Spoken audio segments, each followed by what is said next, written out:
Hi, Monica here with Indie Entertainment Magazine. We are here in Park City, Utah at the Sundance Film Festival with a couple of directors and a grandson of my Angelo. And still I rise. Thank you so much, Colin. Okay, so, I'm grateful for, I haven't seen the film, but the documentary, I should say, and so grateful to be here. It's such an honor. And reading these things, first of all, I want to start with Rita. Rita, introduce yourself. Well, I'm Rita Coburn, really excited about having this film at Sundance. We've been working on it for a long time, and this is a good nod for us to have it blessed by this community. And I've been a documentary filmmaker for years, and mostly dealing with African American topics and subject matters. So this became a real wonderful experience to work with Maya Angelo and to work with my co-director Bob Hercules on this project. Right, and you both are your co-directors and producers, correct, of the project. I read a little bit about you, and you lived with Dr. Angelo. I wouldn't say lived with. Okay. For a while you started. Okay. From 2006 to 2010, I was her Oprah radio producer, and what that entailed was going to her home from the generosity of Miss Winfrey, who said, she's a little older, we don't want to inconvenience you. Why don't you go and spend 1 weekend a month with her and come back with 4 programs? And when I got there the first time, she said, my dear, you will stay with me. No hotels are necessary. Oh, I just saw her saying that right when you said that. For That's 4 fine. years, 1 weekend a month, either in Winston-Salem or at her place in Harlem or on the road if we were traveling. And then we would record shows. And that's when I realized that I was listening to history and we needed to do a documentary on her life. Perfect. And so, Rita, you something that I read here earlier that actually resonates with me personally. You, for a 10-year-old, the descent to the library became a frightened rush to safety. I lived in the ghetto, so I'm raised in Northern California. And so when I saw that was me when I was little, just like beeline it to the... So tell us about that and tell us about the book you discovered. So the story is, I lived in a small town outside of Chicago, 4x9, blue-collar town. Now, what is the 4x9 in Chicago? I should say this, 4 blocks by 9 blocks. Okay. What's a 4x9? Okay, that's it. That's Greg Cole? Town. There were chickens on the block. We were in the country. We say Chicago, but believe me. Okay. So now there was a village hall. The village hall was everything. And so the basement was a jail on one side and the library was on the other. And when you're 10 years old and you really want a book, you want Encyclopedia Brown, you want... Back there, no internet. Come on, yeah. Right. But you've got to run down those steps and run to the library because you're afraid that the ne'er-do-well or the drunk that The drunk on the corner, I get that, yeah. It's probably most harmless, but it's a 10-year-old. But it's intimidating. For books. And one of my jaunts in there, I saw the book, I Know Why the Cage Bird Sings. And I had not seen a book with a black woman on the cover. I had seen... And what year was this? Was it I want to say we're probably talking 70s? about 69, Okay. 70 when this first came out. Okay. And so I see this book, and I knew I had hit the jackpot, and I grabbed the book, and it hadn't been barely worn. It was fresh. It was new, and I ran all the way home because now here was a book about maybe somebody like me. It wasn't Pippi Longstocking anymore. Maybe it was me. It wasn't Laura Ingalls Wilder. Maybe it was me. And I took that book home and read it from cover to cover. And I have to be honest, initially I was frightened by the book, and I didn't know why all the things that I thought were secrets of my community were told. And I didn't understand the sexual abuse, and I was really taken back by it. And it took me years to unravel it and understand it. And then as I came to greater understanding, it opened my It resonated, did it? And now, Bob, let's talk a little about you. You also read the book. Now tell us a little bit about the book and what it did for you. I remember reading it in college. It was an assigned book in a class. And growing up in a kind of a privileged middle-class white town in Michigan, this was a revelation to me to read that book, and especially her descriptions, the specifics of the racism that was in that town of Stamps, Arkansas, the divide between the white and the black community, all this stuff. You know, of course, I was aware of racism in the country, but that took me into a much deeper, more specific, Yeah, the description. more emotional, where I felt I could, because the way the book was written, I felt I could kind of be there in a way, even though I was a white kid. You know, so it was an amazing book. It really, one of those books that kind of changes your life, I think, after reading it. So many years later, when I was just doing some research about Maya Angelou, and it occurred to me, you know, I don't think anybody's ever made a film about her, but that can't be, because it's such an incredible story. And so we started to research, and nothing came up. And I started to really think seriously about it. I had done a couple films for American Masters, so I thought that would be a great venue. A mutual friend of ours, at that point, Rita and I did not know each other. You were introduced by a mutual We friend, were correct? introduced by a mutual friend because I had told her I was thinking about a film on Maya Angelou. She said, I know just the person, Rita Coburn Wack. Rita has a long, deep relationship with Dr. Angelo. You guys would be a perfect partnership. And so then we approached Dr. Angelo, and she signed on, which was amazing. So just to make one other point, she is in the film. We started the film 4 years ago. Oh, okay, so she is. So there's footage. Okay, She's excellent. the narrator of the film. Oh, wow. Because Okay. we did many hours of interviews with her prior to her passing, many different times, mostly at her home in Winston-Salem. And so she is really the narrator of the film, essentially. Awesome. I just want to say Sure. that when I began to hear her story, although I was working in radio at the time, And again, you were a producer for the radio, Oprah Radio. And she was one of my hosts. But prior to that, out of all the documentaries I had made and films that I had worked on and specials, was the theme of African American life. From that same small town we talked about, how do you capture that? Because if you don't capture it, it will be gone off of the landscape. And what voices would there be? My mother was also older, and so I looked at that age group and those voices of women and always worked to try to get that voice out in the culture. And when I was looking at doing the documentary and the person that introduced the two of us together, I felt this is a really good combination because American Masters has the integrity of journalism there, and this would be a way to continue her legacy, which is something that Colin is doing. Right. That's excellent. Okay, so not everybody likes hanging out with their grandmas. However, not everyone has a grandma named Maya Angelou, right? Tell us about that a little bit. And this is Colin Johnson.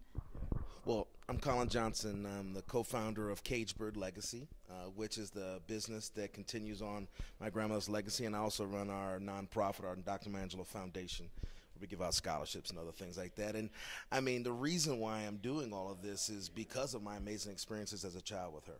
And you traveled with her as well. Absolutely. I was actually joking earlier that I was her date for the last 20 years. So, you know, at the various different events, you know, I was the guy I'm always the guy right outside the picture, right? So, so like there's a great picture she has of Mandela, her with the first when she meets Mandela, and literally I'm right there outside the shot. Really, that's me. Can Yeah. you see? It's okay. It's okay. But I mean, the exposure and the people I've met, and then the knowledge and just the love that she poured in me, is why I left a 11-year career with my last business to do this full time. And I believe it's, much like they feel, this is a story that needs to be told. It needs to be understood, not just, one or two elements, but to understand how Maya Angelou was created, how she came to be. She didn't just come down and like one moment become Maya Angelou. It was a process and started at childhood. And it's an inspiration to me just as her grandson, and to understand to take those challenges and live without fear. Yeah, and I think it's interesting because I think you're right. I think that we're not created overnight. I mean, as people, human beings, we evolve, and the experiences that we have, the negative experiences that we have, are actually make us and who we are. And so, and then so the stories evolved, and you know, and how we evolve as people, and it's amazing. Her story is so amazing. I think of any American figure in the United States. I mean, to have this document, I think the timing is perfect, and I think and it's interesting. We're going to see on film basically the things about what happened, but I wanted to ask Colin specifically. Growing up, I mean, again, when I said that, I was being facetious about being, you know, but that's your grandma. Absolutely. I mean, but she's also a figure in the public. Right. What are some of the things that you can share, whatever you want to share personally, that maybe you can share with us, just a little insight of your grandma? Well, the first time I read her book, I was in trouble. And I was 14, and I had gotten in trouble in Oakland. Okay. And they sent Were you me living to in spend- Oakland? Yeah, Okay. at the time. And they sent me to spend the summer with my grandmother. And I worked in Wake Forest stacks, moving books all summer long, and listening to her book on tape. Oh. All right? Was that a punishment? Yeah, it was it was Was like it? a punishment with kind of like a outreach program as well, you know, to bring me back into the fold. Right.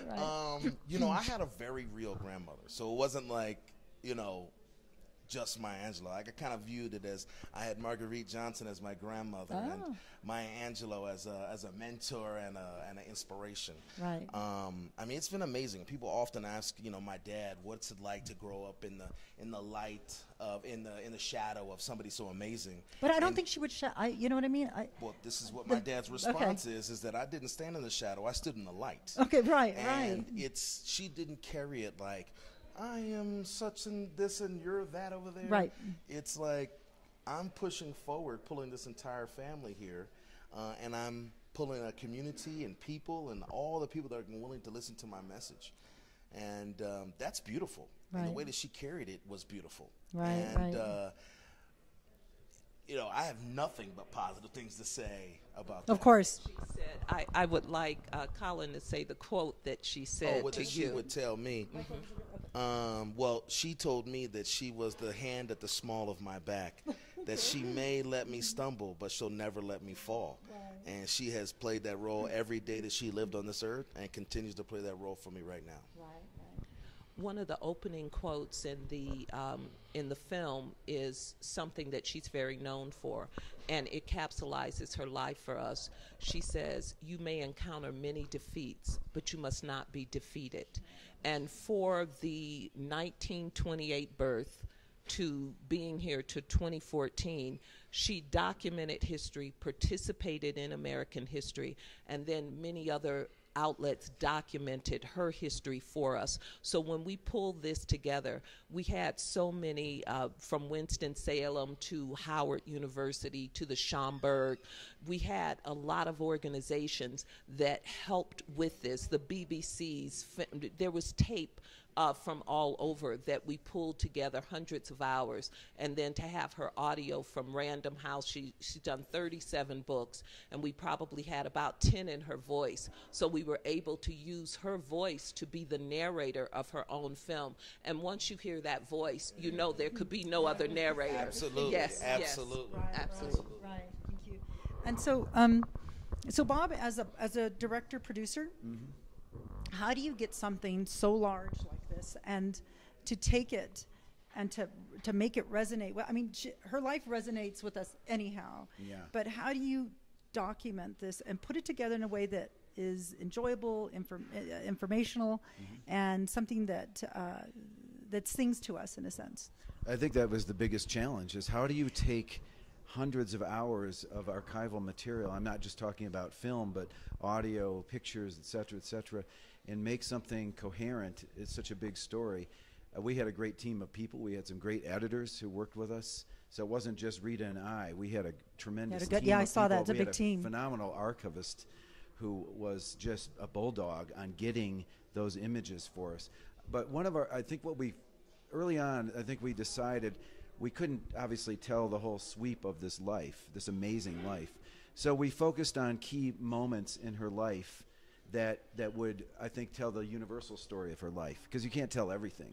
So we have, and you want to kind of get a little more in depth on certain stories instead of having just a shallow picture of somebody. So we kept working hard to go deep on some key stories Okay, that's that would important. tell the broader story, and then some of it was governed by what did we have available.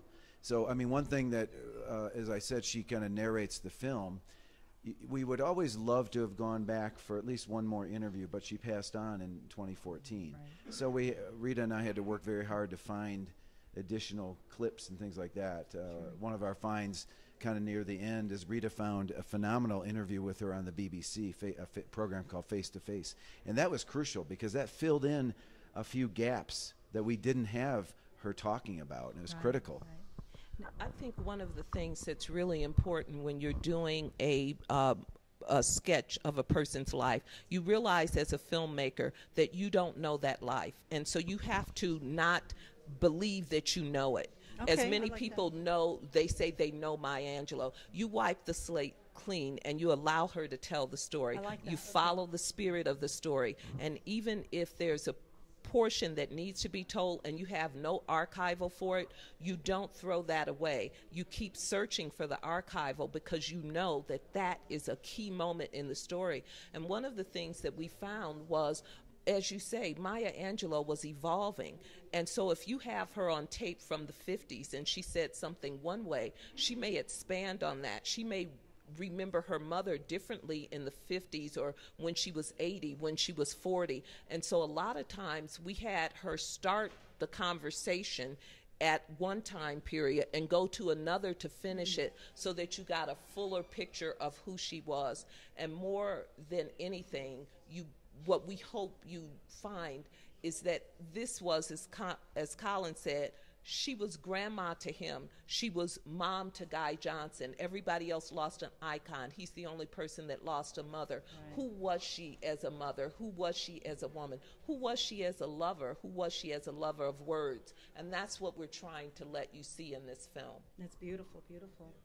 Well, so before we wrap up here, tell us a little bit about the legacy and is it an institute or what is it? It's just it's an organization, correct? It's a business. Okay. It's a business. Okay. So, basically, our goal is to use social entrepreneurship to basically continue to herald her message and to lift up her legacy, to utilize all the amazing work that she has in a platform that's going to be appreciated and attainable by the people that loved her. So from social expressions to documentaries and other things like that basically continue to have new generations to appreciate her work and understand it. And we're hoping that this documentary really brings a number of people to kind of seek out her other work and to go and read a couple of additional books that she has because the message is so strong. And then and I like this too, the way it's continuing the life work of Maya. Yeah, because it's not, legacy is like just such a small word. My grandmother did not have like one single rallying cry, right? She was many different things. And so this is a life work that she had. This is, if you looked at the documentary, you see the different points at, where she is. She's going toward a direction, but not one single message. And we didn't feel like anything else really encapsulated what we wanted to have this business be, but continuing her life work. And it's very vast, and it's a lot to get your arms around. And I'm just humbled and honored to play my small role.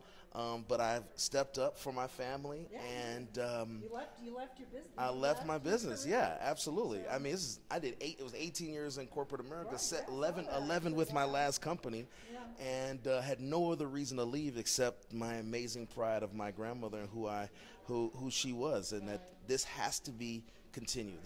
People have to continue to learn about her and fall in love with her like I have and millions others have. Everyone else. Absolutely. So it is. It's amazing. And then we also have the Dr. Maya Angelou Foundation, where we're currently giving out 4 scholarships a year. I want it to be 10, and we support other nonprofits like St. Jude's Children's Research Hospital and the Maya Angelou Charter School in Washington, D.C. So we have big dreams for where this message can go, and we want to make an impact. We want to see some smiling kids out there and some healthy kids and some people that are helped, both academically and medically, both in our direct work and then inspired by what they see out there as far as what my grandmother's written. Can I just add one thing? I think one of the messages, maybe the most important message of the film is, as Colin said, it's an inspiring message. I think the legacy of Dr. Angelo, and the reason it was important for us to make the film, was she was inspiring. Her story inspires people because of what she overcame time and time again, and she did it with such grace and dignity. And so I think it's a lesson for especially young people. That's a big audience that we want to reach with the film. Young girls especially, that can see, oh, she got over this. She overcame sexual abuse. She overcame this racism. She overcame being a woman in a man's world at that time. And you say it beautifully, with grace. With grace. And with dignity. That's the important thing. I mean, I think because when I think other of Maya people come out of that maybe bitter or other and things, jaded, but she was never that way. Right. She came and overcame it, and then used it as a lesson to other people with her books and her work and her poetry and everything. Right. So that's for me, that's personally the most important part of the film. Right. Well, I want to thank you all specifically all the time. I can't wait to see it. I honestly, to sit here, it's an honor with Maya Angelou's grandson and documentarians and producers, directors. I love what I do. So lucky me, I get to see here and just listen. Grateful again, and thank you so much. Best of luck in the festival. Hope you guys enjoy the rest of Sundance. And thank you. Join us again, Indie Entertainment Magazine. Thanks. Thank you.